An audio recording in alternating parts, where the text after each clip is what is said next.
Hello, my name's Ruba Shaf. And my name is Matthew Connor. And these are our top stories. Following an international conference on water pipe smoking, some health officials in the Gulf are calling for a ban on public shisha use. The cost of living for residents in Qatar has increased over the past year. However, despite the reported inflation, some stores are having to lower their prices. Residents from all over Doha take part in a walk and other healthy activities in order to raise diabetes awareness. Health officials from throughout the Gulf region are discussing the possibility of banning shisha use in public areas. This follows an international water pipe smoking convention that was held in Doha in late October. The Daily Q's Matthew Connor investigates how this potential ban could affect local businesses.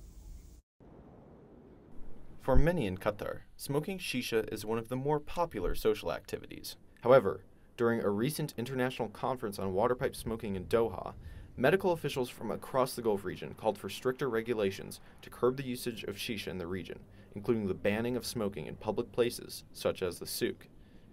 Indoor smoking has already been banned across restaurants and cafes in Souk Waqif.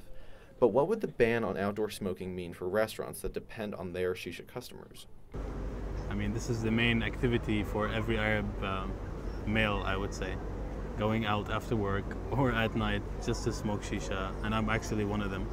But the thing is, it brings a lot of customers in, I think. It does, but ordering your shisha, and then you'll be ordering your meal, and then you'll be ordering your coffee and tea, you know. Bringing that policy to Souk Waqif, I think the number of people who come here on a regular basis would just decrease again.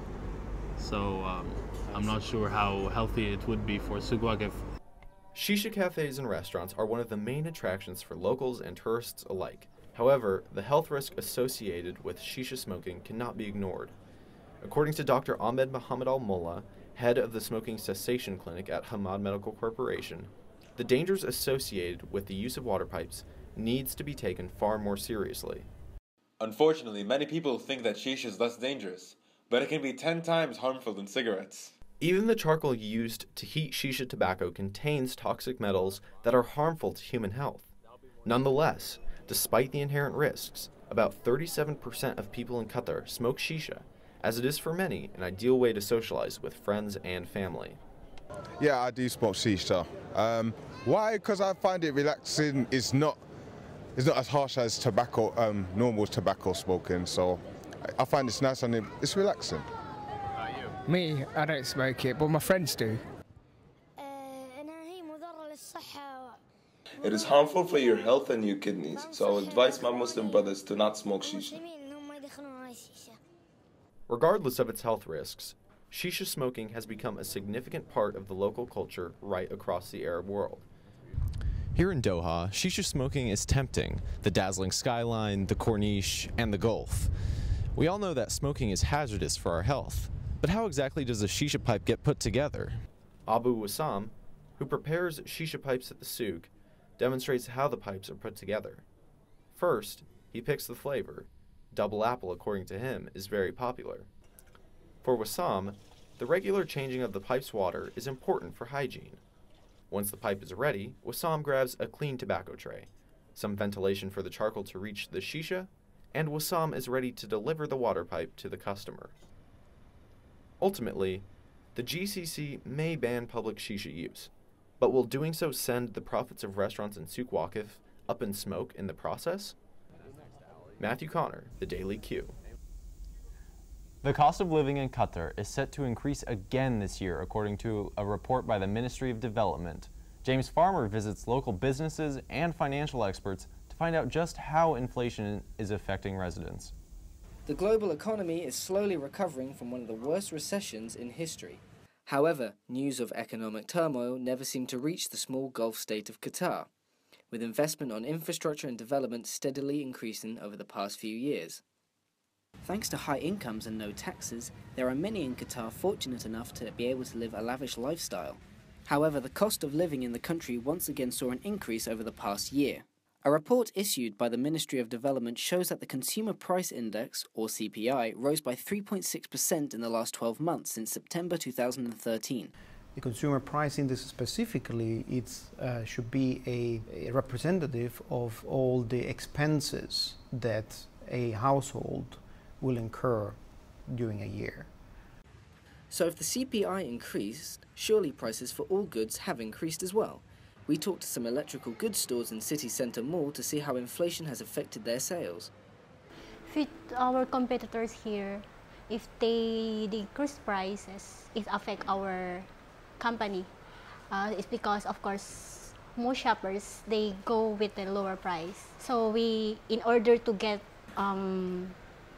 higher sales, so we must balance the prices with our competitors. We always, every week we're going to downstairs and we will check everything.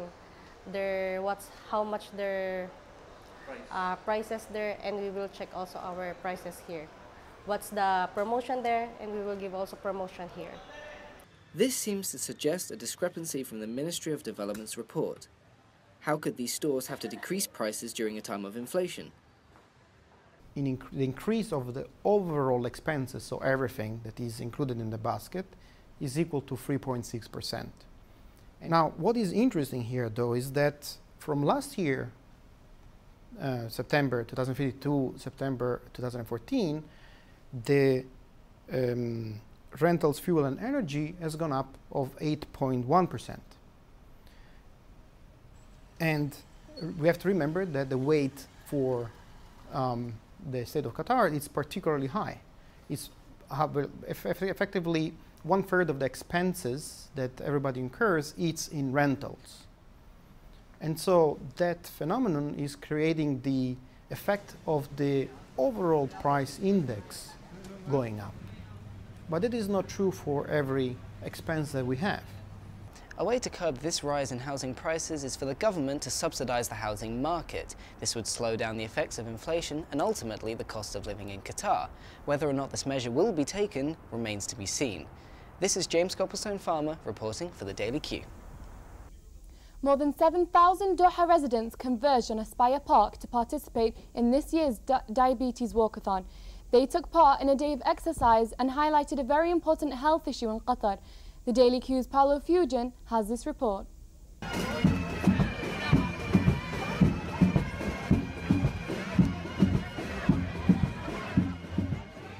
The Beat Diabetes Walkathon is an annual event held in Doha where participants walk for a total of 2 kilometers. The event's goal is to spread awareness of diabetes throughout Qatar. This year saw the 5th edition of the walkathon, which was held at Aspire Park. It was a huge success. More than 7,000 people officially registered for the event, but the organizers claimed that the number of people who actually attended was much higher. I have seen the crowd growing tremendously, and this time we just ran out of t-shirts where we had already budgeted almost 25% more than last year. So you can imagine that, the crowd is just growing bigger and bigger. The walk itself was not the only activity on offer. There were musical performances, group exercises, and even bouncy castles for the young. The event was well perceived by participants. Yeah, immediately we decided to join. We confirmed with the school, okay, because it's for our health also.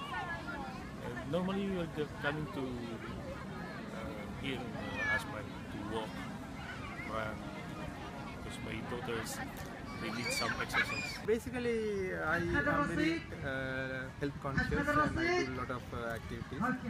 So based on that, I was concerned about the health well-being. So that's why I joined this.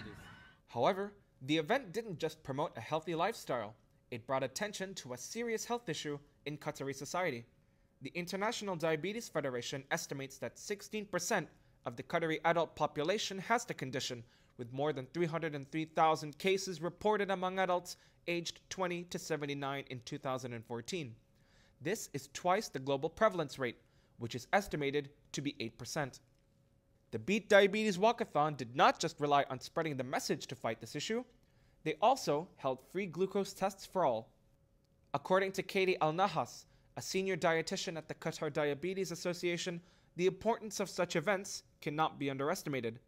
Actually, we see that people are more and more aware because they come and they ask and they check their blood sugar and they want to know if it's okay or not. And we give them, this is a chance to give them all the information and the factors around this blood sugar testing to know if it's slightly high or if it's okay, if they are at risk or if they are not at all. The Diabetes Walkathon served to bring people from all walks of life in the Doha community to participate in a wide range of healthy activities. However, the event also served to highlight a very important issue in Qatari society. This is Paula Fujan reporting for the Daily Q. Earlier this year, amendments to the food law have given greater powers to authorities to fine and close down businesses that are in breach of regulations. Following these new measures, a number of restaurants in Doha have been closed by authorities after they were found selling food made with ingredients that had passed their expiration date or were discovered serving bug-infested meals. With tighter regulations being implemented on the smoking of shisha and cigarettes in Qatar, the dangers of Doha seem to have been overlooked. Yazan Abu Ghaida has more. The harm caused by smoking cigarettes and shisha is well documented. However, it seems the risks associated with Doha smoking are largely ignored by many. Doha, literally meaning dizziness in Arabic, is an Iranian tobacco that is popular in the Gulf region. Doha is smoked through a pipe and sold in plastic bottles. Like shisha, it comes in many different flavors and strains. Doha, also known as medwakh among its users, is popular because of its high nicotine content. So medwakh is initially a condensed nicotine or like tobacco, and it's green. Some of it think it's marijuana when it actually isn't. And the point of it, we call it doha because especially in the morning when you take like your first bowl, you get really dizzy. There is also a belief among Doha smokers that due to its chemical purity, it is a healthy alternative to cigarettes. Like, I don't look like the common Doha smoker, but I did in fact pick up the habit when I was in high school. Not that often, but I did smoke it a bit after my Canadian friend introduced it to me. And he told me that it was not as bad for you, there wasn't as many chemicals and whatnot, but not as bad as smoking, so I thought, why not? Okay, this is alright. There's a lot less chemicals in medwakh, and it's purely just nicotine as opposed to cigarettes where you have tar and all those other chemicals. I feel like I'm smoking a lot less than I used to, because when I used to smoke cigarettes, I'd smoke about 20 cigarettes a day, like a full pack, but now it's just down to a couple of Doha hits, and that just gets me going. For Dr. Amal Abu Ghaida, Doha smoking is not in any way a healthy alternative. In fact, this is a misconception which makes it even more dangerous. Actually, all the smoking has the same complications from the tar or the nicotine or the monoxide, the carbon monoxide. They have the same effect. Nonetheless, Doha is gaining popularity in Qatar as a cheaper and easier alternative to cigarettes. With all the health campaigns focusing on shisha and cigarettes, one would hope that there's an equal amount of emphasis being placed on Doha in the near future. This is Yazan Abu Ghaida reporting for the TDQ. Preparations for this year's Qatar National Day are already in full swing as the country looks forward to celebrating its independence on the 18th of December. The day is typically celebrated by many residents with displays of flags and pictures of His Highness the Emir Tamim bin Hamad Al Thani. Here in Education City, students, faculty, and staff have joined in by participating in several events that have celebrated Qatari culture and heritage. Dangerous driving has become associated with Qatar's roads. A group of Northwestern University in Qatar students and faculty are working on a video campaign in a bid to change this. The Daily Q's Shahnawaz Zali takes a look at their efforts.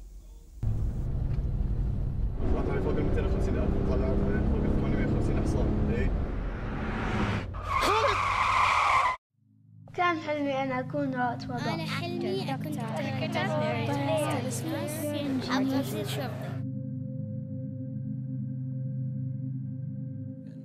Death as a result of traffic accidents remain the highest cause of fatality in Qatar, especially among males. According to official data provided by the Qatari government, in 2010, 97% of traffic-related fatalities involved men. In order to help reduce this figure and curb poor driving in Doha, a group of faculty and students at Northwestern University in Qatar are developing a video campaign aimed specifically at local youth.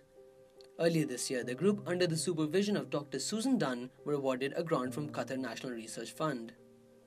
The research is showing that there's a complex number of motivators behind this behavior, and one particularly interesting one that has emerged is a belief that what happens to the driver is not actually in the driver's hands. And so one of the terms that might be used for this is fatalism, or that it is God's will. And so if God chooses that today is the day that I am to die, nothing that I can do will change that.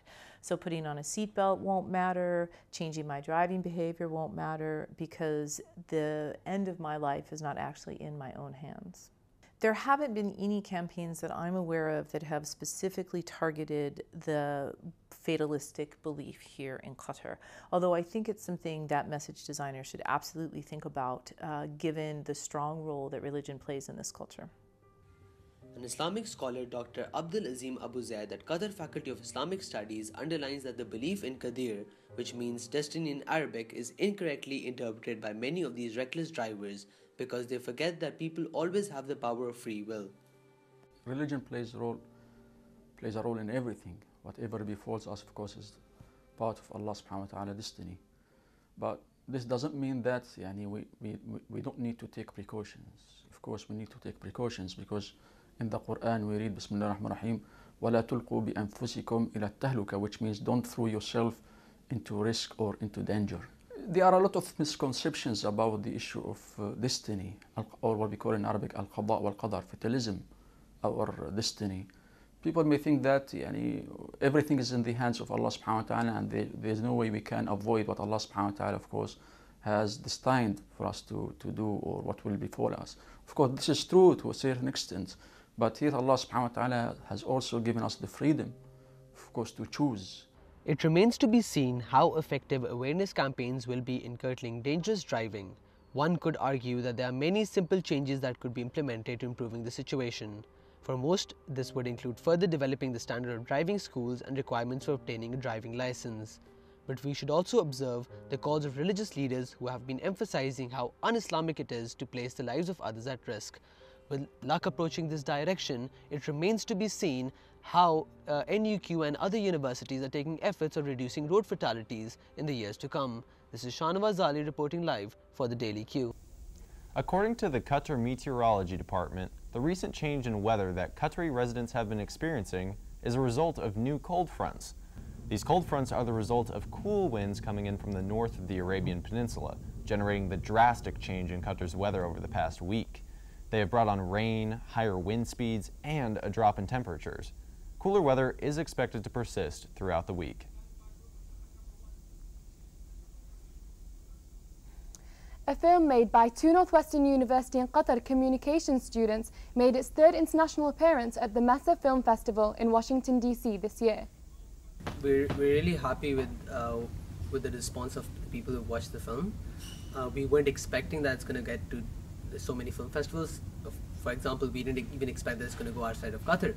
And we were just applying for film festivals because our professor, Tim Wilkerson, said that, I think you should definitely apply. And we're really, really, really happy. And I think this is a perfect opportunity for NUQ students as well to apply for more film festivals. Coming up after the break, we look into how Japanese culture has been a part of many Qataris' childhoods and how it still influences them today.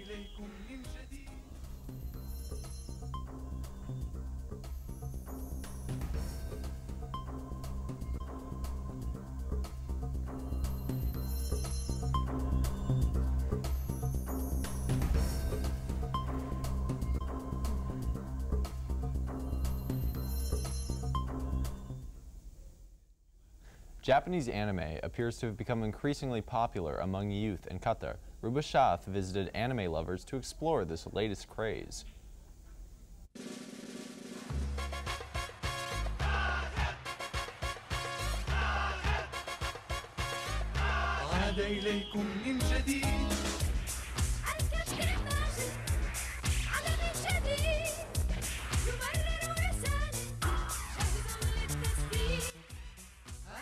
Many in Qatar grew up watching Japanese anime dubbed into Arabic, but as they have grown older, their interest in the Japanese culture has remained. Hamad is a co-founder of one of Qatar's anime clubs and has a great interest in both Japan and its culture. Initially, when we opened, we didn't have any sort of PR campaign, so we had about like 9 to 15 members, and then it spread through word of mouth. Right now, we have like over 40 members. You watch a lot of anime, eventually you're gonna want to go to Japan, you're gonna want to see Japan, you're gonna want to learn Japanese, which me and a lot of other of my anime friends are, doing right now. So, of course, when we started watching anime, for example, in Space Tune, it's all targeted for kids. But as you grow, you realize that there's like genres of anime that reach out for every age group. This is a secret, but I have a blog dedicated to Japanese music.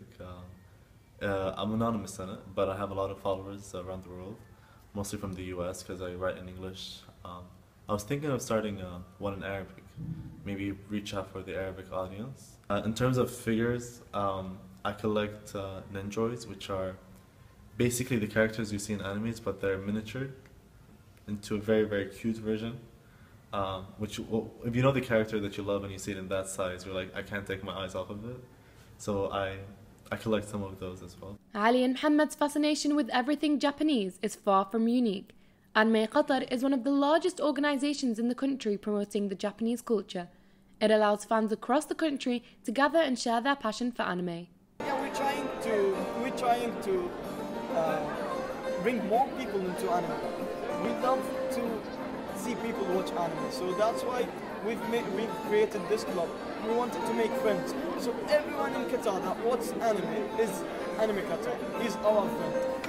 Yeah, people really like Japanese animation or like this, and some of Japanese kimono thing. People really like it. And when I walk the supermarket or something, take pictures with me or like this. Fatma Al-Jasim and her husband turned their passion for Japanese anime into a business by opening the first anime store in Doha this November. Hobby Time Toys is the first physical anime store in Doha. It's coating for some people. It's like a dream come true that they finally have a place to go to buy the stuff they like, especially. Fatma Al-Jasim is not only a business owner, but a true fan of Japanese anime and culture. I did, in fact, learn Japanese, the basic grammar or the basic words through only watching anime series, and I did study a bit Japanese. It enlightens you because it's a different kind of culture. I do collect dolls, doll figurines. They are about 60 centimeters tall. So because I love my first doll so much, the doll that I started the doll collecting hobby with. So when I was preparing for my wedding, I came across that tailor, a Japanese artist that customs wedding dresses for dolls, and I purchased few just to know which styles that I would let my doll wear. And I did dress her in a wedding dress, and took photos with her, and I actually took her to my honeymoon with me. That's how I'm obsessed. Japanese culture is slowly beginning to prove its existence among the Qatari culture. More and more people are beginning to share their fascination with the Japanese culture, including anime, figurines, and even through learning the language. With the opening of the first anime shop in Qatar, this emerging trend may become an everlasting obsession. This is Ruba Sha'af reporting for the Daily Q.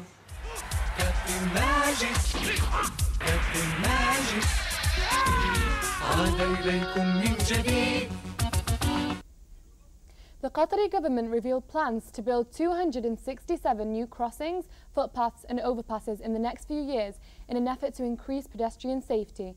It has become a growing issue in recent years. According to a recent Qatar Tribune article, 101 people were killed in pedestrian-related traffic accidents between 2012 and 2013, while 300 were treated for road-related injuries. This year's Ajyal Youth Film Festival, which runs from the 1st until the 6th of December, will feature the work of several NUQ alumni. 3 films and a documentary will all be screened during this year's film festival. One of the projects was made independently, while the other 2 received support from NUQ. Since the first airing of Korean dramas on Arab television in 2011, the format has gained popularity across the Middle East. Sophie Chiang spoke to viewers in Qatar and has this report.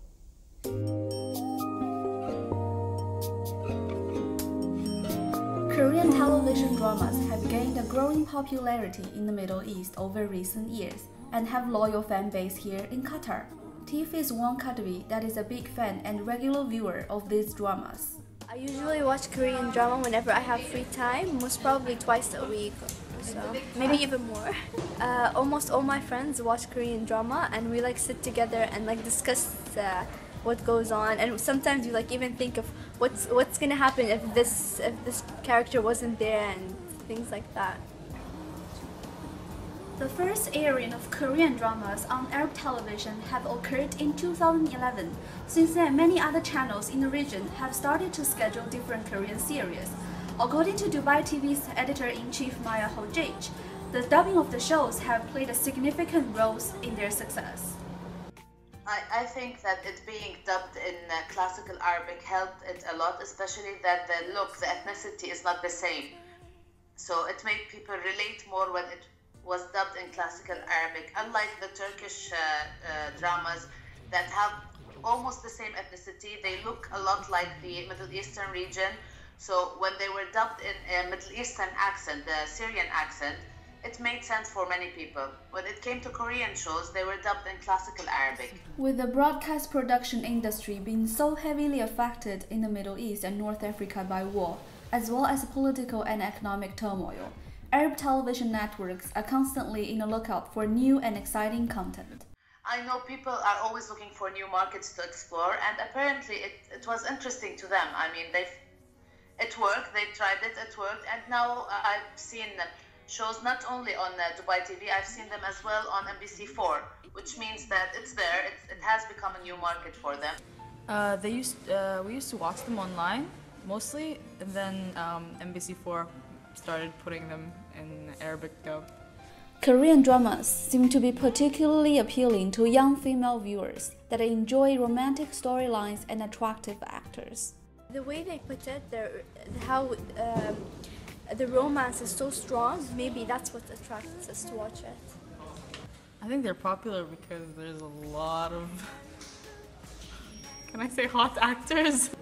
Yeah, okay, what Korean men are hot. Yeah, well, a lot of people are attracted to Korean men because they're hot. But I do admit they are very handsome. For many, the popularity of these Korean dramas across the Arab world might come as somewhat of a surprise.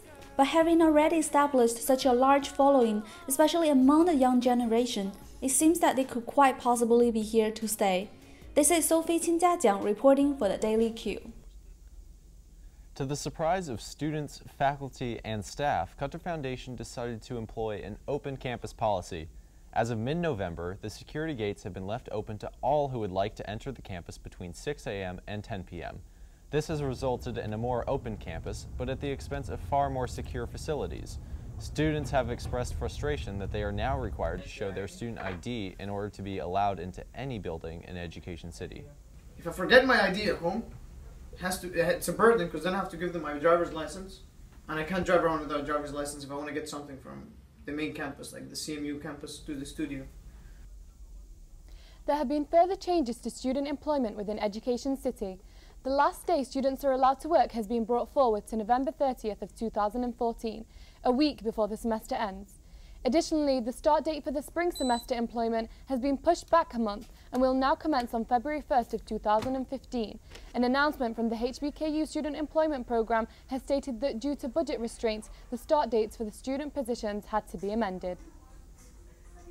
Hip-hop is an internationally popular art form. However, local artists find it difficult to establish themselves. Mayar Hamdan met with a few artists and has this report.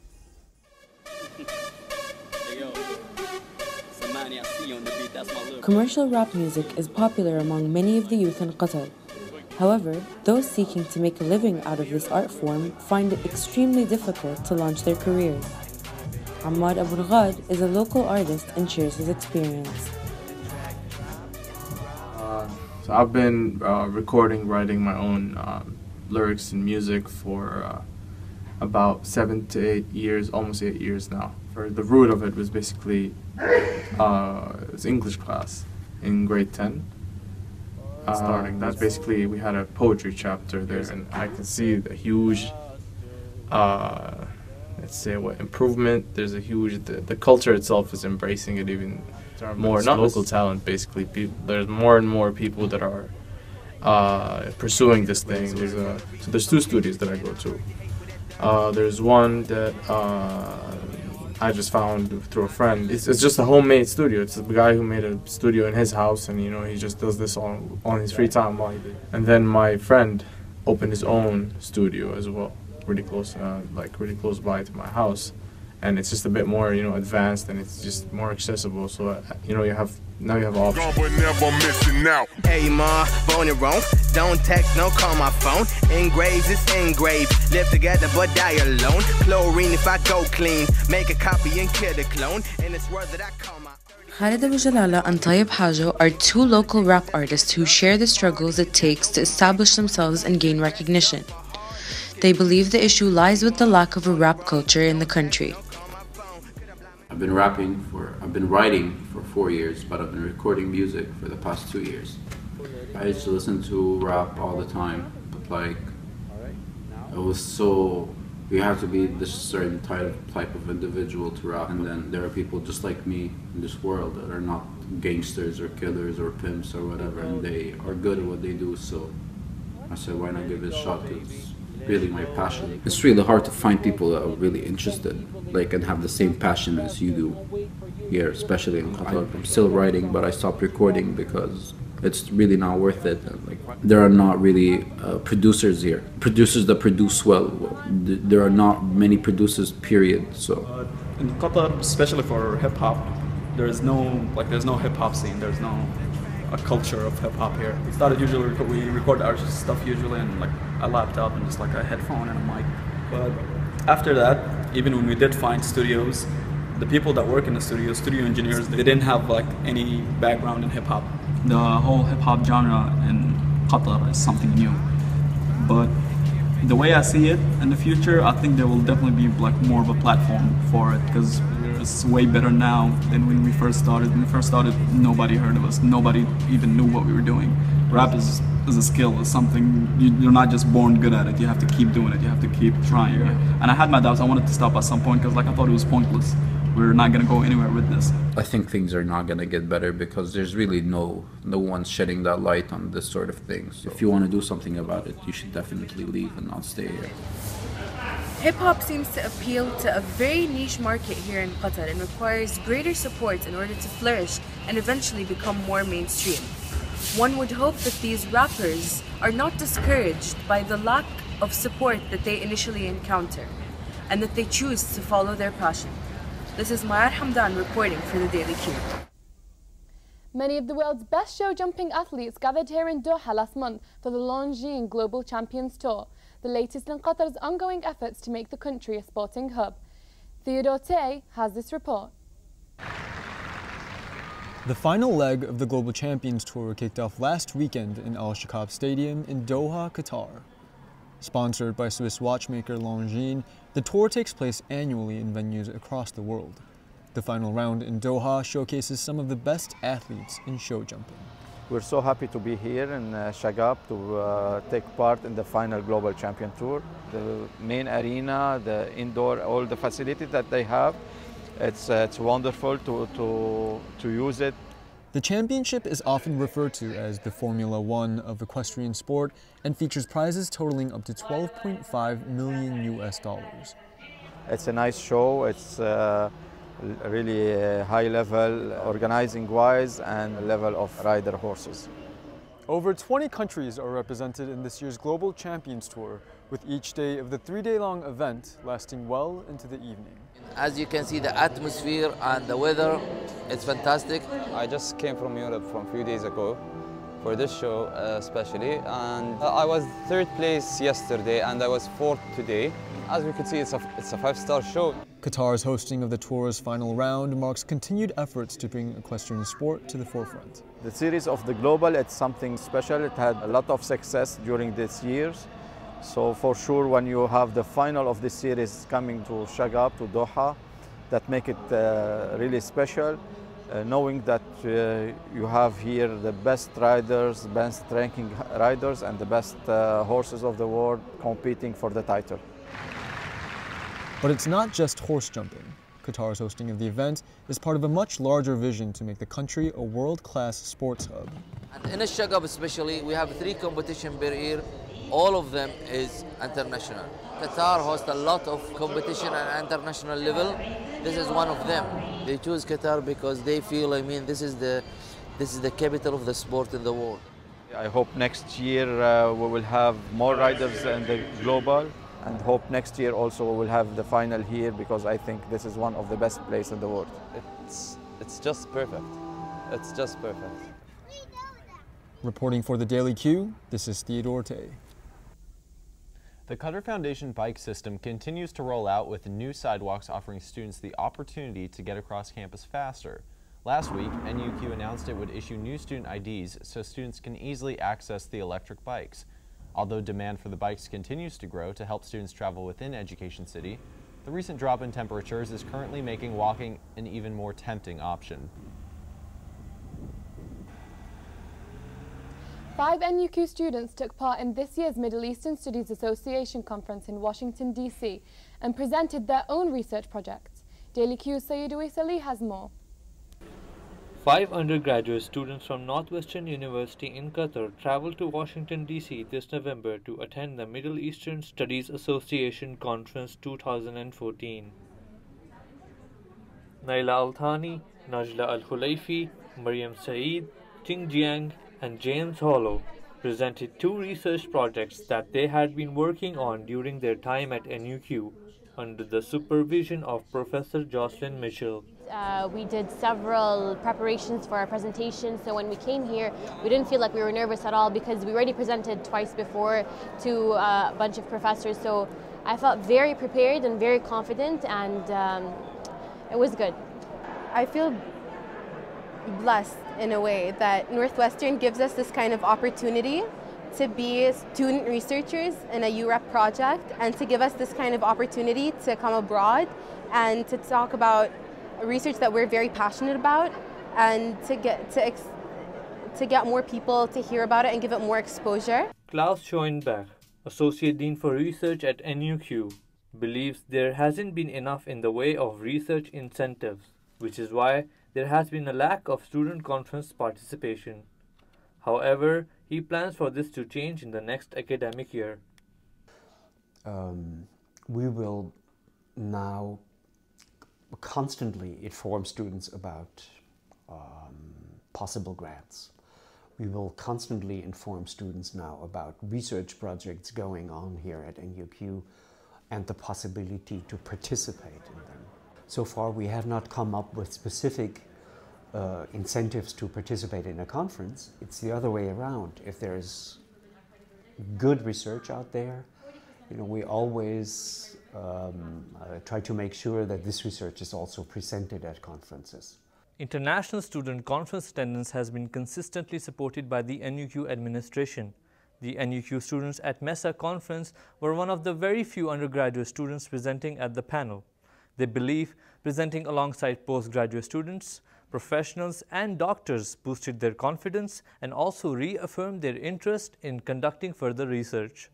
I feel very privileged to be one of the only undergraduate students in the panel, because I was amongst professionals and I felt like the research or the opportunities I had back home at Northwestern gave me this opportunity to come and stand with professionals and talk about something that I'm passionate about and that I did a lot of research about. So it felt really good and I felt like I got a lot of exposure. One of the Q&A people called me Dr. Najla, which was kind of a highlight because they just didn't question my authority, because all the research that has been done it seems credible. My takeaway from this conference is to not be afraid to research topics that have not been explored before, and to kind of study what I'm passionate about, because it's opportunities like this where I can present the information that I've learned and people can appreciate it. As NUQ moves ahead with plans to reform its research program, further students will be able to gain the valuable experience that those who attended the MESA conference received. However, it remains to be seen how many students choose to undertake research regardless of the opportunities and benefits that come doing so. This is Syed Oais Ali reporting for the Daily Q. In the past, there have been reports that students from Northwestern University in Qatar risked confiscation of equipment for filming in public areas. NUQ has therefore taken a positive step forward by issuing new press badges for students to help ensure that there are no further issues related to mistaken identity.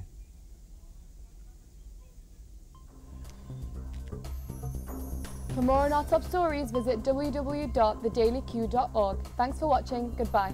Goodbye.